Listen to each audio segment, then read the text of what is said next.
निरामया सर्वे भद्राणि पश्यन्तु मा कश्चित् दुःखभाग् भवेत्। द्यौः शान्तिः अन्तरिक्ष शान्तिः पृथिवी शान्तिः आपः शान्तिः ओषधयः शान्तिः वनस्पतयः शान्तिः विश्वे देवाः शान्तिः कामः शान्तिः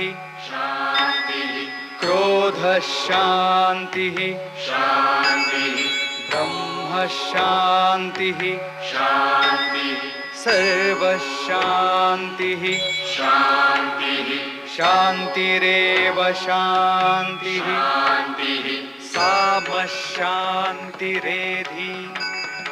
यतो यत समीहसे ततो नो अभयं कुरु शन्नः कुरु प्रजाभ्यो भयं न पशुभ्यः। सुशान्तिर्भवतु सुशान्तिर्भवतु सुशान्तिर्भवतु।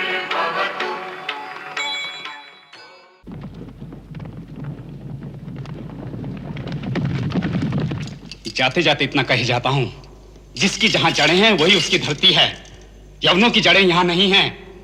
विश्वास ना हो तो यवनों से पूछना कि वो किस भूमि की संतान हैं।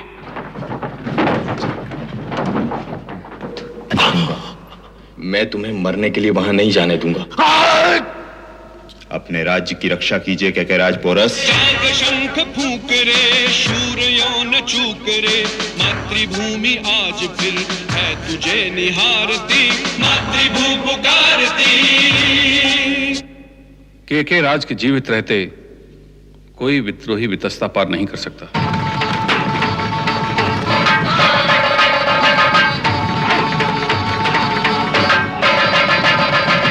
अपने घर लौट रहे एक एक योद्धा को यमन सेना ने विश्वासघात से मार्ग में ही काट कर रख दिया था। क्यों इतनी निष्ठा है तुम्हें फिलिपस के प्रति कि उसके हाथों मरने जाओगे? यदि यवन सैनिक और भारतीय भ्रतक योद्धाओं के बीच में अविश्वास की एक चिंगारी और फूटी तो हमारे ही स्कंदावर में हमारे ही सैनिक आपस में लड़ते नजर आएंगे। आचार्य, हम प्रयाण करने के लिए तैयार हैं।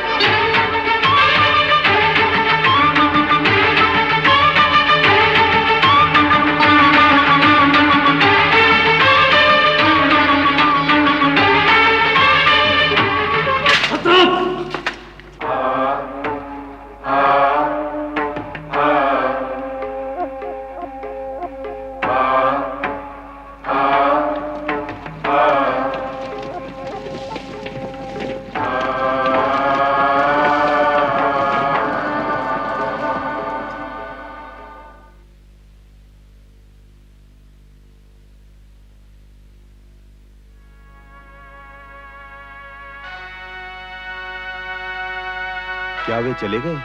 उनका नायक आपसे मिले बिना नहीं जाना चाहता क्षत्रप। पर वो मुझसे क्यों मिलना चाहते हैं क्रिटोरस? मैंने भी उससे यही पूछा, लेकिन उससे कहा कि वो क्षत्रप को बताना चाहता है कि वो निर्दोष है। क्रिटोरस, बात कुछ और है। सिर्फ इतना बताने के लिए उसे क्षत्रप से मिलने की क्या आवश्यकता है? कहीं वो अपने और साथियों को भड़काना तो नहीं चाहता? एक कारण यह भी हो सकता है। तो क्या आ गया है क्षत्रप? स्कंदावर सुरक्षा रक्षकों को सावधान रहने को कहो और उसे मेरे पास लाओ, और जरा भी गड़बड़ लगे तो उनमें से एक भी जीवित ना बचने पाए। जो आ गया क्षत्रप।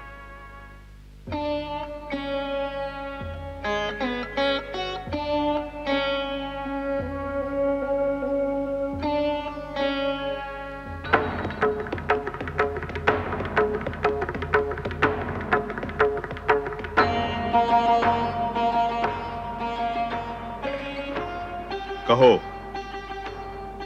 तुम क्या कहना चाहते हो नायक? मैं निर्दोष हूं क्षत्रप। सिपाही, तुम्हारे मन में विद्रोहियों के प्रति कोई सहानुभूति थी? नहीं। तो विद्रोहियों पर वार करने में तुम क्यों हिचकिचाए सिपाही? मैं यवन शासन के प्रति अपनी निष्ठा का पालन करने ही जा रहा था, पर जो मेरे सामने खड़े थे वो मुझे निर्दोष दिखाई पड़ रहे थे। तो विद्रोहियों में तुम्हें निर्दोषी भी दिखाई पड़ने लगे थे? वे अबोध बालक थे क्षत्रप। तो क्या वे विद्रोही नहीं थे? मैं उन्हें मार्ग से हट जाने का अवसर दे असली विद्रोहियों को दंड देना चाहता था क्षत्रप। दंड देने का अधिकार मात्र यवन सत्ता का है सिपाही। तुम्हें सिर्फ यवन सत्ता की आज्ञा का पालन करना था। सिपाही, मैं मान भी लेता कि विद्रोहियों के साथ तुम्हारी कोई सहानुभूति नहीं थी, पर न केवल तुमने विद्रोहियों को बचाने का प्रयत्न किया, पर तुमने यवन सैनिकों का मार्ग भी रोकने का प्रयत्न किया। और तो और तुमने उन पर आक्रमण किया, उन्हें आहत किया। मैंने आत्मरक्षा के लिए यवन सैनिकों के आक्रमण का मात्र प्रत्युत्तर दिया था। आक्रमण उन्होंने मुझ पर किया था। झूठ बोल रहे हो तुम। मैं सच कह रहा हूं क्षत्रप। मान लो कि तुम सच कह रहे हो, पर अन्य भ्रतक योद्धाओं ने यवन सैनिकों पर आक्रमण क्यों किया? वर्षों के साथ का परिणाम है। वे अपने नायक पर आक्रमण नहीं देख पाए। यवन सत्ता चाहे तो तुम्हें और तुम्हारे साथियों को इस अपराध के लिए मृत्युदंड दे सकती है। क्या हमारे जीवन का कोई मूल्य नहीं? पर वो तुम पर दया करेगी। तुम जहां जाना चाहो जा सकते हो। यह आज्ञा तो तुम्हारे सेनापति ने भी दे दी थी। तो फिर क्या चाहते हो? मेरे कुछ और साथी और बंधु यवन स्कंदावर में हैं। मैं उन्हें साथ ले जाना चाहूंगा। यह तुम्हारी इच्छा है? सत्य जानने के पश्चात यह उनकी इच्छा भी हो सकती है। और अगर वे तुम्हारे साथ ना आना चाहे तो? यह उनकी इच्छा पर निर्भर करता है। ठीक है, तुम अब जाओ। मैं कल सुबह उन्हें तुम्हारा संदेशा पहुंचा दूंगा। मैं कल सुबह की प्रतीक्षा नहीं कर सकता क्षत्रप। मैं क्षत्रप से मिलना चाहता हूँ। क्षत्रप इस समय विश्राम कर रहे हैं। झूठ बोल रहे हो तुम। मैंने अपने बंधु को अभी अभी भीतर जाते देखा है। भीतर कोई नहीं है, तुम जाओ। मैंने अभी अभी उसकी आवाज सुनी है। तुम जाते हो या? चक्रपाणी, तू भीतर है तो आवाज दे। ये ऐसे नहीं मानेगा। मैं क्षत्रप से इसी समय मिलना चाहता हूँ। तुम भीतर नहीं जा सकते। चक्रपाणी, चक्रपाणी नहीं मानेगा। चक्रपाणी नहीं क्या? सूर्यपाणी, मैं यहाँ हूँ।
हमारी शत्रुता यवनों से है। भारतीय हमारे बंधु हैं।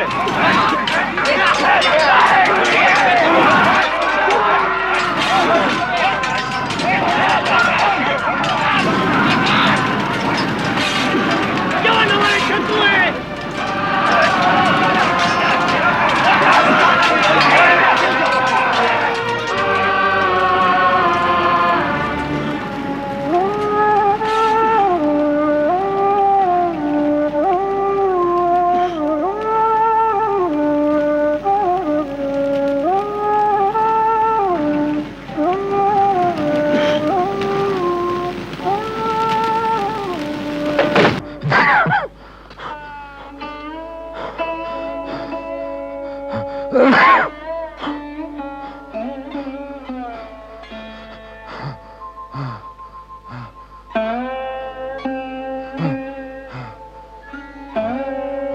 कौड़ू,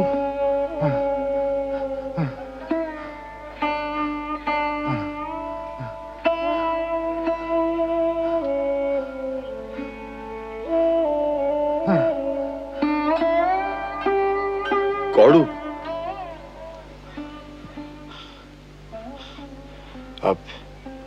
अब मेरी चिंता मत करो सेनापति, वो तो आएगी। साथ जाने में कोई विषाद नहीं होगा। अब मरूंगा तो भी सुख से मरूंगा। ऐसा मत कहिए। सिंहरण, सिंहरण,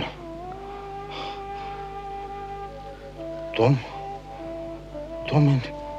इन सब में पड़े हो।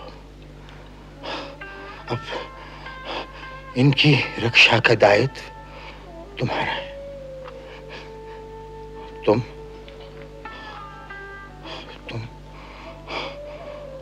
सेनापति का साथ अंतिम सांसों तक न छोड़ना। सेनापति, आज तक जीवन को सुखमय बनाने की कामना से कारशापणों के लिए बहुत सारे मोर्चे लड़ चुका हूं, पर फिर भी सुख का हमेशा अभाव ही लगा।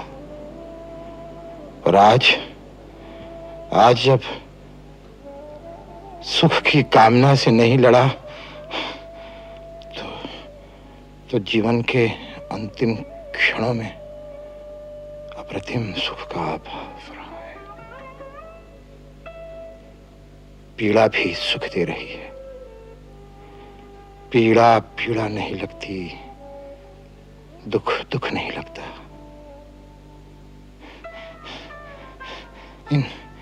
इन टूट रही सांसों को अब और जोड़ने को मन नहीं करता। ये कैसा आभास है सेनापति? ये कैसा आभास है? मृत्यु इतनी सुखमय हो सकती है, मैं विश्वास ही नहीं कर सकता। यदि ये विश्वास किसी ने पहले दिलाया होता तो। कौन?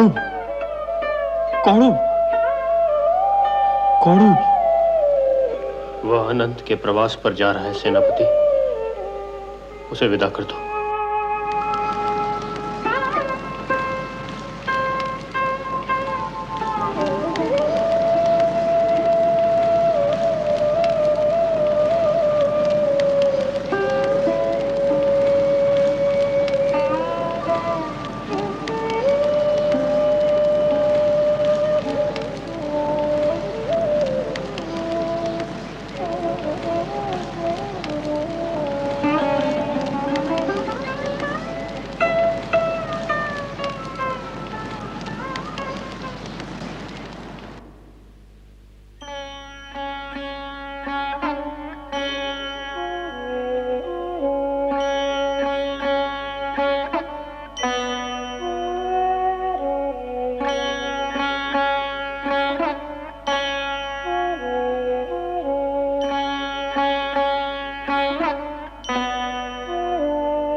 सेनापति, तुम्हें क्या लगता है फिलिपस जीवित होगा? स्कंधावर की स्थिति देखकर तो नहीं लगता था कि वो जीवित होगा। यदि फिलिपस जीवित हुआ तो फिर प्रयास करेंगे, पर उसे तक्षशिला जीवित नहीं पहुंचने देंगे। तो आगे की योजना क्या है सेनापति? आचार्य के आगमन और फिलिपस के मृत्यु संदेश की प्रतीक्षा।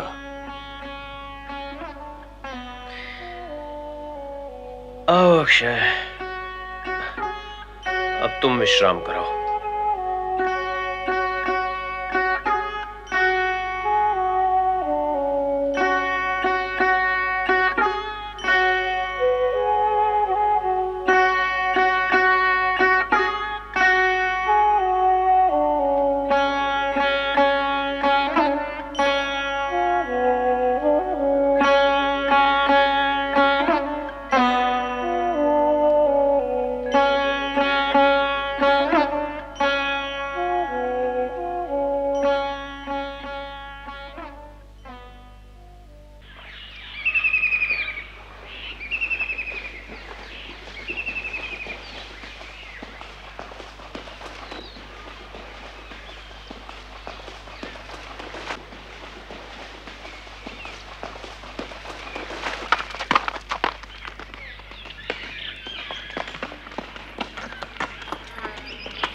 रुको।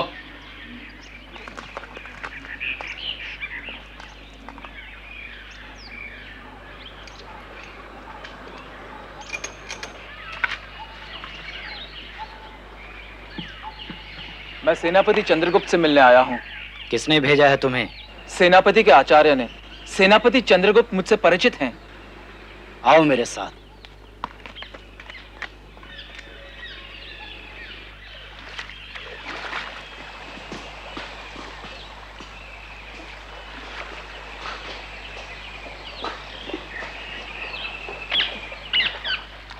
शारंगराव,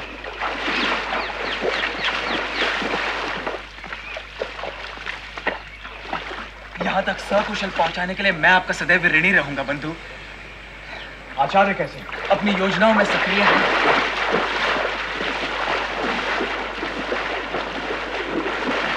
और चंद्रगुप्त सकुशल।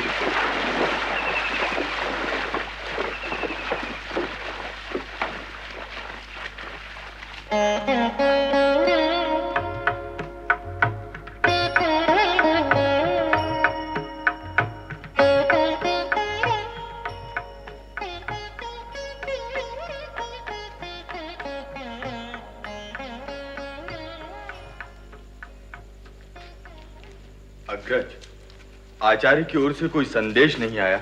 सेनापति। शारंगराव। आचार्य कहाँ है शारंगराव? यहाँ से निकट ही अष्टकपुर ग्राम में। तो यहाँ आए क्यों नहीं? आचार्य से यह पूछने का साहस मैं नहीं कर सकता। प्रणाम अग्रज। प्रणाम। आचार्य की ओर से कोई संदेशा?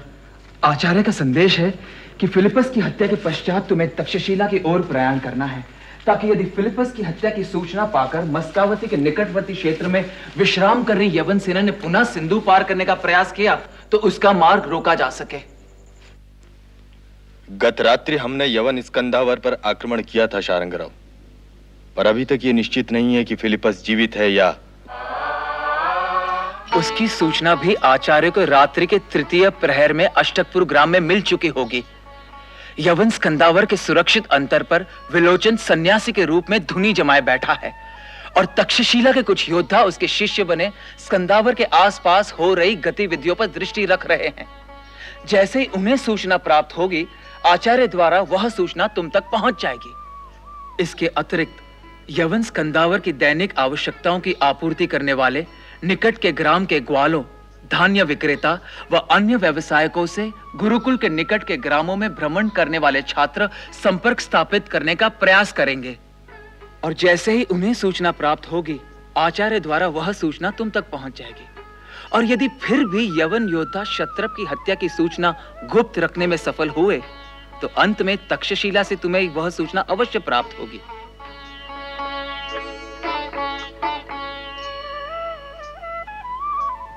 तो क्या आचार्य ने अपने गुप्तचरों को हमारे चारों ओर फैला रखा है? गुप्तचर कहो या आचार्य के छात्र, वे सभी आचार्य की दृष्टि हैं और आचार्य अपने स्वजनों को अपनी दृष्टि से ओझल नहीं होने देना चाहते। इसके अतिरिक्त आचार्य का अनुमान है कि क्षत्रप की मृत्यु के पश्चात बड़ी संख्या में वृद्ध योद्धा जीविका व यवनों से बचने के लिए तुम्हारी शरणागति स्वीकारेंगे। ऐसी स्थिति में हमें उनका स्वागत करना है। हमें धीरे धीरे तक्षशिला की ओर प्रयाण करना है, पर उसके पहले हमें यवनों को कैकेय की ओर प्रयाण करने के लिए विवश करना है। यवनों की शक्ति को हमें एक स्थान पर एकत्रित नहीं होने देना है। जितने यवन हमारे हाथ आते जाए उनका उद्धार करते रहना है। सेनापति, एक सन्यासी आपसे मिलने की हठ ठाने बैठा है। सन्यासी? उसे शीघ्र भीतर ले आओ। जो अग्निदेव।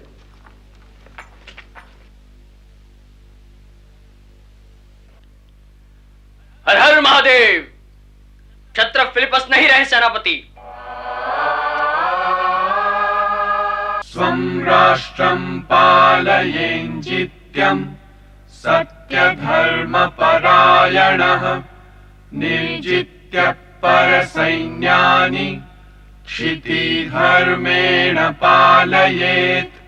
स्वं राष्ट्रं पालयेन्जित्यं सत्यधर्मपरायणः निर्जित्य परसैन्यानि क्षितिधर्मेण पालयेत्। स्वं राष्ट्रं पालयेञ्जित्यं सत्यधर्मपरायणः निर्जित्यं परसैन्यानि क्षितिधर्मेण पालयेत् स्वं राष्ट्रं पालयेञ्जित्यं सत्यधर्मपरायणः निर्जित्य परसैन्यानि क्षितिधर्मेण पालयेत् स्वं राष्ट्रं पालयेञ्जित्यं सत्यधर्मपरायणः निर्जित्य परसैन्यानि क्षितिधर्मेण पालयेत् स्वं राष्ट्रं पालयेञ्जित्यं सत्यधर्मपरायणः निर्जित्य परसैन्यानि क्षितिधर्मेण पालयेत्